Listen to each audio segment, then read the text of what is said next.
experience with working with Scarlett. So I had did her makeup 2 days straight for the BET Awards, and she was problematic as fuck. So the very first day, the brand of makeup I had, she didn't care for. So the next day, I accommodated her and went and got the makeup brand that she liked, right? She was basically telling me how to do her makeup. She was like, use 3 pumps of this foundation, 2 pumps of this foundation, and so on and so on.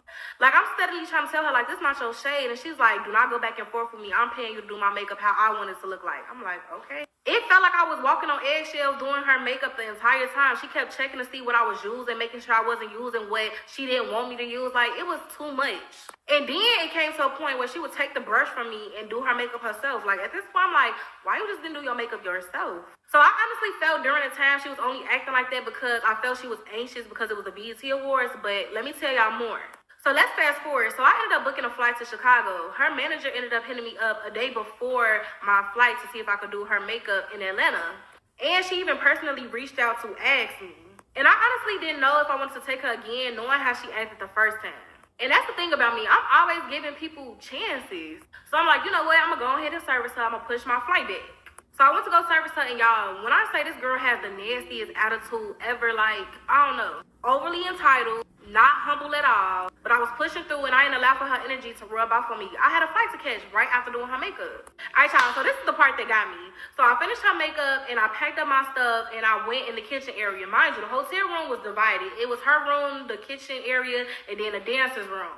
So I packed up my stuff and I went in the kitchen to organize it in my suitcase. So I'm guessing she thought I had left. So I had talked to the hairstylist. She like, why the fuck would she pack up the lights if she see we still using them? That's why she's never come back. Mad you, y'all, I was shocked as hell when I heard that. I keep things professional, and to hear that coming out her mouth, I'm like, what? I was overly accommodated. I was still nice, had good energy, all that. You, what? So like I said, I am not confrontational, but the thing is, you're not gonna talk about me and I'm not gonna stand up for myself. So I went in a room and I'm like, bitches. And she looked shocked as hell, like, you know, so that's why I assumed that she didn't know that I was still in there. When she seen me standing there, y'all, her face was so shitty looking, like, she looked so shocked. Like, I just wanted to let her know that I was still there. So I ended up walking off and going back in the room, finished packing up my stuff, and she called my name, Courtney, come here. So in my mind, I'm like, what else is there to talk about? So I go back in the room, she's talking about, that's just how I talk. I call everybody bitches. First off, if you think that's your way of apologizing, girl, get the fuck on. When I say I got my stuff and got up out of there, like, come on now. As a service provider, I'm gonna make sure I bring all my materials with me to service you. So when I'm done, I'm packing up everything that I came with and I'm leaving. So if the hairstylist does not have the lighting equipment, that's on the hairstylist, not on me. I should not have to stay around because the hairstylist don't have lighting. Like, what?